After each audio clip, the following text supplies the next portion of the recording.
इश्क बुर्ज़म बाय सेम Asif episode number 13। आज परी का बर्थडे था और सब रखी बर्थडे के लिए नक्श से तैयार क़यामत ढा रहे थे। वफ़ा ने सबको वक्त से पहले ही बर्थडे के लिए भेज दिया था, जबकि ख़ुद तो वो अपने किसी ज़रूरी काम के लिए गई थी और ज़रख़ान के हाथ पैगाम भिजवाया था कि अगर वो जल्दी फ्री हो गई तो आ जाएगी, वरना उसकी तरफ से माज़रत है। ज़रख़ान से ये पैगाम सुनकर परीशा ने हाँ में सिर हिलाया था, मगर परी का मुँह बन गया था, क्योंकि उसके मुताबिक उसका ज़म भी वफ़ा के साथ आता, वरना नहीं आता। मगर बुर्ज़म को पार्टी में देखकर परी खुश होती बुर्ज़म की गोद में चढ़ चुकी थी और उतरने का नाम नहीं ले रही थी, जबकि अलीशा ज़मीन पर खड़ी परी को देखकर रो रही थी।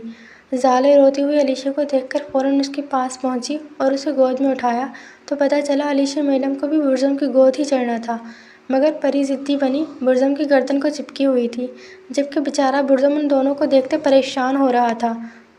तभी परीशा उनके पास आई। परी, दादू बाहर जा रहे हैं। सच्ची? मैं दादू साथ जाऊंगी।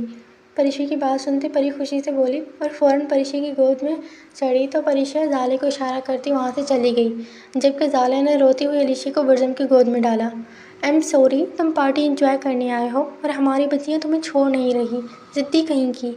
कोई बात नहीं, वैसे भी वफ़ा नहीं है तो मैं बोर ही हो रहा हूँ। अच्छा है, इन बेबी के साथ टाइम स्पेंड कर लूँ। ज़ाले की बात सुनते बुर्ज़म अलीशा को किस करता बोला तो ज़ाले हल्का सा मुस्कुराई, फिर एक्सक्यूज़ करती वहाँ से चली गई, जबकि बुर्ज़म अलीशा से बातें करता जाकर सोफे पर बैठा और उसके साथ खेलने लगा। तभी परी घूमकर बुर्ज़म के पास आई और अपनी कमर पर हाथ रखते उसे घूरने लगी, तो बुर्ज़म ने अपनी हंसी दबाई, जबकि परी को देखकर अलीशा फ़ौरन से बुर्ज़म को चिपकी तो बुर्ज़म ने कहका लगाया।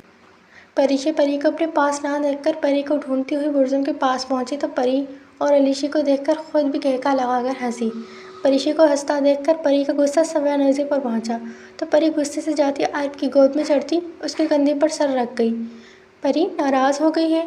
रहने दो, नाराज़ ये अभी थोड़ी देर में सो जाएगी, फिर मना लेना। परी को देखते बुर्ज़म फ़ौरन बोला तो परीशा ने मुस्कुराते जवाब दिया और फिर वही हुआ जो परीशा ने कहा था। अलीशा कुछ ही देर में सो गई तो ज़ाले उसे बुर्ज़म की गोद से लेती अंदर कमरे में चली गई, जबकि बुर्ज़म घूम कर आता आरिफ के पास खड़ा हुआ जो सनान, बहराम, ज़रख़ान, आदिल, सुहेल और आलियान से खड़ा बातें कर रहा था और परी को भी गोद में उठा रखा था।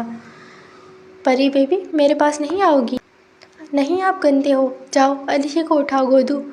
बुर्ज़म की बात सुनते सब लोग उसकी तरफ मुतवज्जा हुए तो परी गुस्से से बोलती अपना मुंह आरिफ की गर्दन में छुपा गई, जबकि परी की इस हरकत पर सबने अपनी हंसी दबाई। परी यार सॉरी ना, वो तो छोटी है, आप तो बड़ी हो ना, आप समझो मेरी बात को। नहीं, मैं आपसे नाराज़ हूँ और अब बात भी नहीं करूँगी और ना आपसे शादी करूँगी, जाएँ आप यहाँ से। व्हाट? ये तुम क्या क्या सोच बैठी हो परी? बुर्ज़म की बात सुनते परी गुस्से से बोली तो सब लोग हैरान हुए।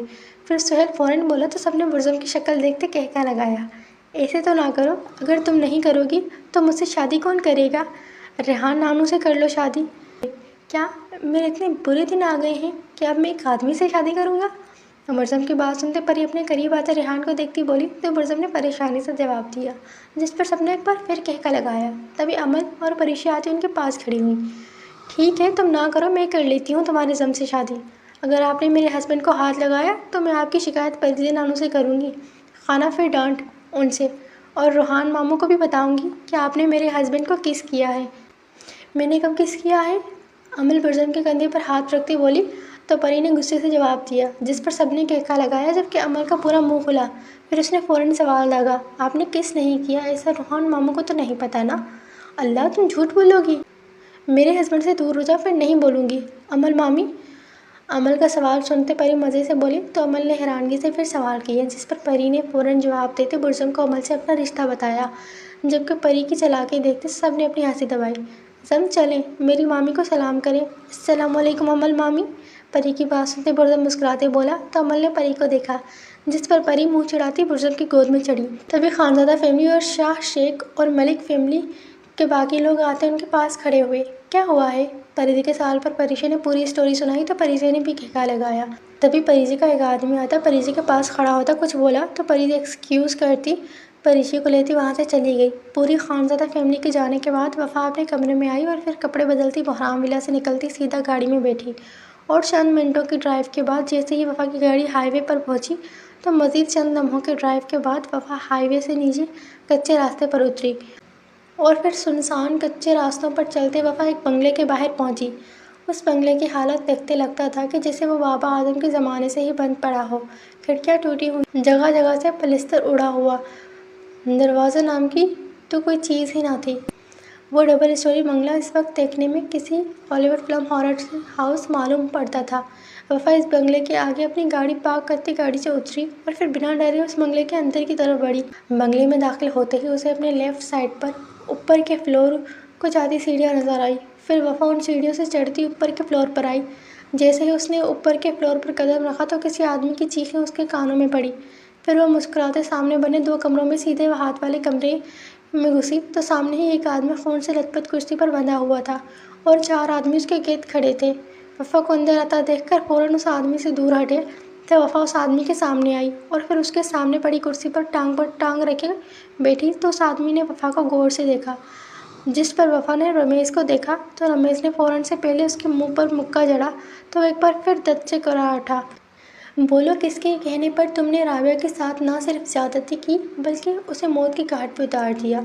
कौन हो तुम और मुझे यहाँ क्यों लाई हो? तुम जानती नहीं हो मैं तुम्हारे साथ क्या कुछ कर सकता हूँ? वफ़ा के सवाल पर वो आदमी अपने मुंह से खून थूकते बोला तो वफ़ा पीछे सीधी होकर बैठी। तभी रमेश ने एक बार फिर उसके मुंह पर मुक्का जड़ा। ये पाकिस्तान की डॉन है लेडी बीस्ट। अगर यहाँ से ज़िंदा जाना चाहता है तो जो सवाल किया है सिर्फ उसका जवाब दे। बकवास ना कर। उस लड़की को इंडिया से स्मगल करके यहाँ लाया गया था, मगर यहाँ पहुँचकर नशे की हेवी डोज की वजह से उसकी तबीयत बिगड़ गई और वो बेकार हो गई। उसे वैसे भी मार दिया जाना था। मारने से पहले मैंने इसके साथ कुछ कर लिया तो तुम्हें क्यों तकलीफ़ हो रही है? रमेश की बात सुनते वो आदमी गुस्से से बोला तो वफ़ा ने एक नज़र रमेश को देखा और फिर दोनों घुटनों पर हाथ रखते हल्का सा आगे हो झुकी। मुझे क्या तकलीफ़ हो रही है ये अभी तुम्हें पता चलेगा।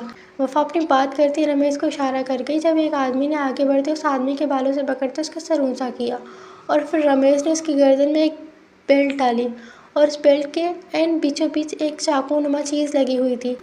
उस चाकू के दोनों कोनों पर 2-2 नोकीले ब्लेड लगे हुए थे जो दिखने में ही बहुत ज़्यादा तेज़ लगते थे।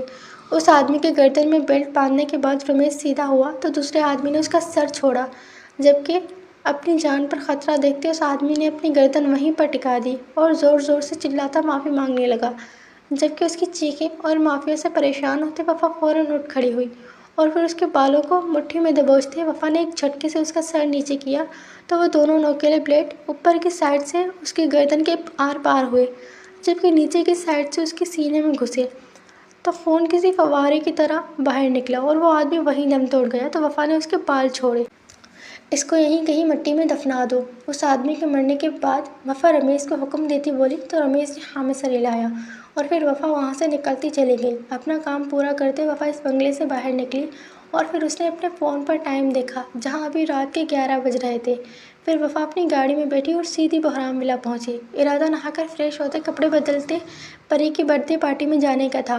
वफ़ा नहाकर फ्रेश होती लाल रंग की शॉर्ट फ्रॉक के साथ प्लाजो पहनती हल्का सल्का मेकअप किया नेक्स्ट शख्सी तैयार बहुत खूबसूरत लग रही थी। गोल्डन बालों को पुष्ट पर खुला छोड़े गले में दुपट्टा पहनते वो सीधी आती दरखान की मर्सिडीज़ के पास खड़ी हुई तो ड्राइवर ने उसके लिए दरवाज़ा खोला। फिर वो फ़ौरन गाड़ी में बैठी तो बहराम विला से वफ़ा जरखान खानज़ादा और लेडी बीस्ट की गाड़ियाँ आगे पीछे निकली, जिसमें वफ़ा खुद तो सफ़ेद रंग की मर्सिडीज़ में थी जबकि उसके आगे 2 काली लैंड क्रूज़र जबकि 2 पीछे लैंड क्रूज़र थी जिसमें उसके गार्ड्स बैठे थे। वफ़ा की गाड़ियाँ जैसे ही शादल के फार्म हाउस की हदूद में दाखिल हुई तो फार्म हाउस में एकदम शोर बरपा हुआ और तभी परिजे का एक गार्ड आता परिजे के पास खड़ा होता उसके कान के करीब हल्का सा झुका। मैम, लेडी बीस्ट आ गई हैं।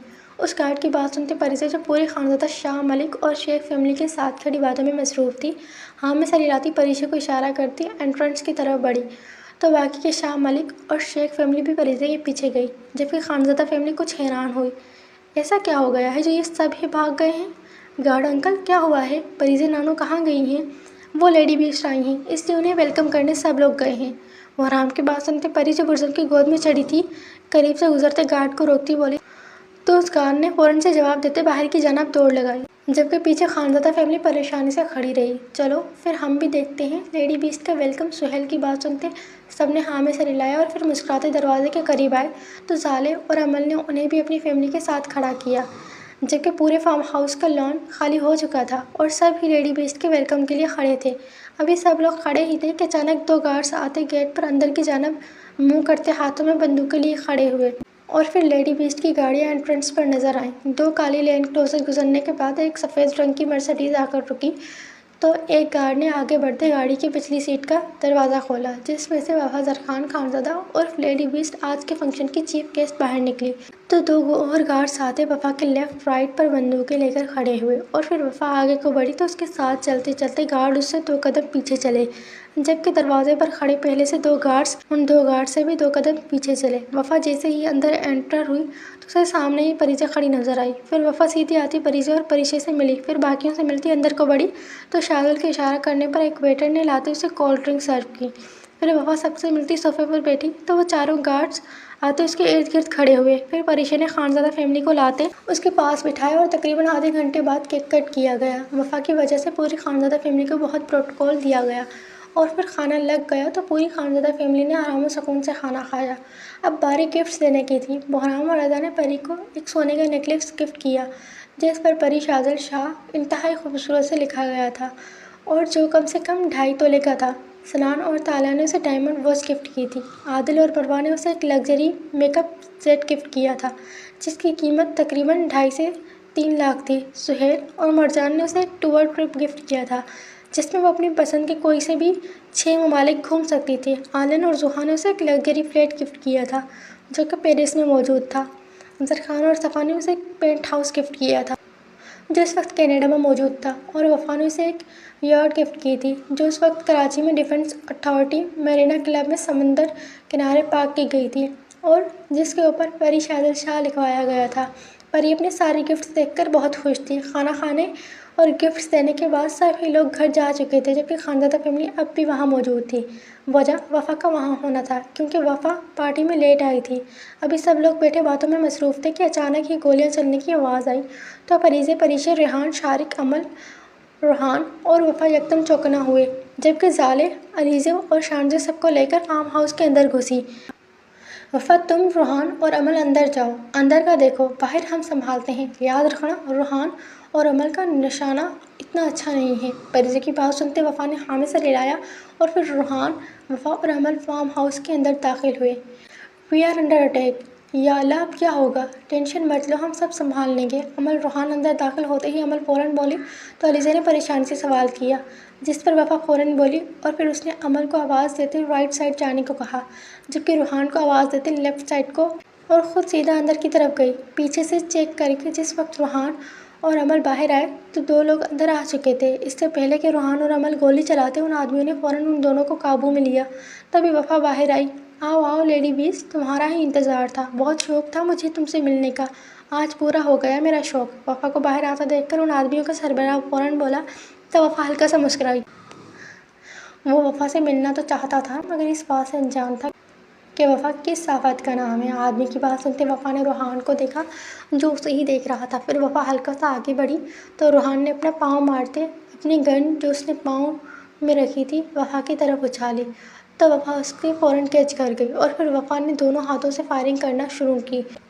तो खानज़ादा फैमिली वफ़ा को देखते हैरान हुई, जबकि वफ़ा बिना लिहाज किए 360 डिग्री घूमते गोलियां बरसाती रही। फार्म हाउस के अंदर से गोलियों की आवाज़ सुनते परिजे परिशे शारिक और रेहान बाहर से सबको ख़त्म करते अंदर बढ़े और फिर उन्होंने दरवाज़ा खोला तो सामने वफ़ा को 360 डिग्री घूमते गोलियां चलाते देखकर परिजे ने दांत देने के अंदाज में आईब्रो झुकाई, जबकि वफ़ा जिसकी गन में गोलियां ख़त्म हो चुकी थी फ़ौरन उनके सरबराह की तरफ बढ़ी तो उसने वफ़ा पर गोली चलाई, जिस पर एकदम साइड होते वफ़ा ने खुद बचा लिया और फिर गुस्से में आगे बढ़ती उस आदमी का कॉलर पकड़ गई और उसे घसीटती हुई टेबल तक लाई।